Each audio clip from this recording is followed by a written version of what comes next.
सर्व लोहा येथील स्वाभिमानी पत्रकारांचं वंचित बहुजन आघाडी कार्यालयामध्ये स्वागत।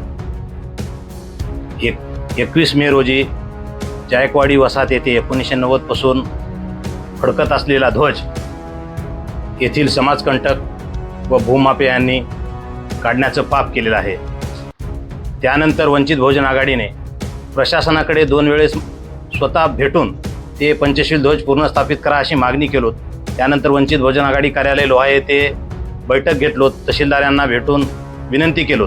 त्यानंतरही प्रशासनाकडून कोणतीच आमच्याकडे म्हणजे आपलं पुनर्स्थापित करण्याचं विषय न आल्यामुळं डॉक्टर बाबासाहेब आंबेडकर पुतळा या ठिकाणी व्यापक असं बैठक घेऊन 23 जून रोजी धडक मोर्चा काढण्याचा इशारा त्या ठिकाणी देण्यात आला। त्यानंतर आम्ही प्रत्येक लोहा आणि कंधार गावातील प्रत्येक खेडोपाड्यामध्ये जाऊन आपल्या सर्व समाज बांधवांना जागृत करण्याचं काम केलं। येणाऱ्या 23 तारखेला व्यापक असं मोर्चा होणार आहे। त्यानिमित्तानं आजपर्यंत वंचित बहुजन आघाडी होती, त्यानंतर राजगृहाहून एक आदेश निघालेला आहे। त्यानंतर आता आपले या पत्रकार परिषदेला संबोधित करण्यासाठी आमचे मार्गदर्शक भैया बोधीजी व राज्याचे नेते असं सखोल असं मार्गदर्शन करण्यासाठी इथे आलेले आहेत।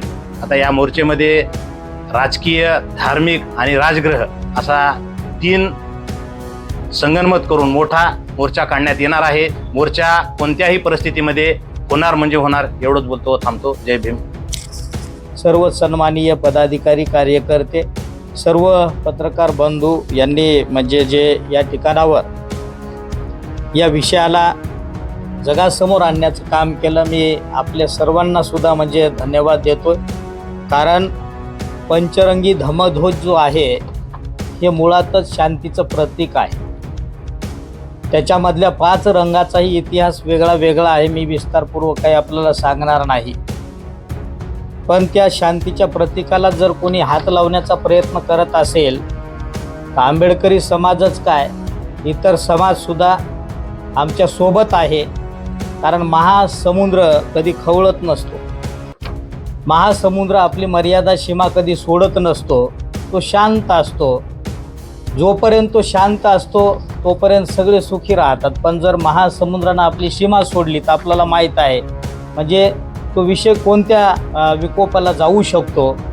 यामध्ये विशेष म्हणजे श्रद्धेय ॲडव्होकेट बाळासाहेब आंबेडकरांनीच लक्ष घातल्या कारणाने, दुसरी गोष्ट 14 तारखेला अंजलीताई आंबेडकर सुद्धा नांदेड जिल्ह्यामध्ये होत्या, त्यांनी आव्हान केलं की सर्व वंचित बहुजन आघाडीच्या पदाधिकाऱ्यांना, कार्यकर्त्यांना, सर्वांनाच आव्हान केलं की पंचरंगी धम्मध्वज जो काढण्यात आलेला आहे तो व्यवस्थित बसवण्यात येण्यासाठी जन आक्रोश मोर्चामध्ये आपण सर्वांनी सहभागी व्हायचं आहे। आंबेडकरी समाजच यामध्ये सहभागी होणारा नसून सर्वजण म्हणजे यामध्ये सर्व समाज, वेगवेगळ्या जाती धर्माची माणसं या जन आक्रोश मोर्चामध्ये सहभागी होतील।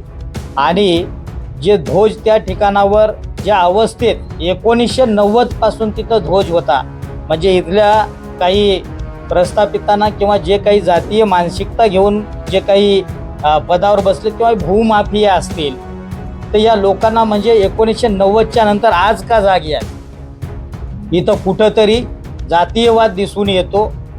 आणि त्यामुळं हा जो कोणी भूमाफिया असेल त्याने ही जातीय मानसिकता आपली बदलावी आणि शासनाने, प्रशासनांनी म्हणजे सांगितलं असताना की जे धार्मिक स्थळं आहेत, झेंडे असतील, मंदिरं असेल, विहार जे काही असेल, मस्जिद असेल, जे असतील ते म्हणजे प्रशासनाच्या वतीनं काढण्यात येणार नाही। पण तरीसुद्धा म्हणजे त्याला कोणती उर्मी गर्वी घेऊन हा भूमाफिया त्या ठिकाणावर पंचरंगी ध्वज काढतो, म्हणजे कोण त्याच्या पाठीशी आहे म्हणजे ते सुद्धा चेहरा उघडा झाला पाहिजे। आणि जोपर्यंत त्या ठिकाणावर पंचरंगी धम्मध्वज बसवण्यात सन्मानपूर्वक येणार नाही तोपर्यंत आम्ही स्वस्थ बसणार नाहीत। याचे पडसाद काय उमटतील याची सर्व जबाबदारी प्रशासनावर राहील।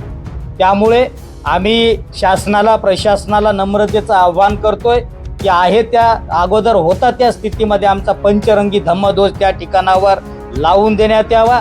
त्या ठिकाणावर मी व्हिडिओमध्ये पाहतोय पंचरंगी धम्मध्वज असे म्हणजे खाली टाकलेले आहेत. त्याच्यावर काही जणांनी म्हणजे पाय सुद्धा तुडवून जात आहेत. तर हे अपमान आम्ही पंचरंगी धम्म ध्वजाचा खपवून घेणार नाहीत. ही गोष्ट प्रशासनाने लक्षात घ्यावी. हा जागतिक विषय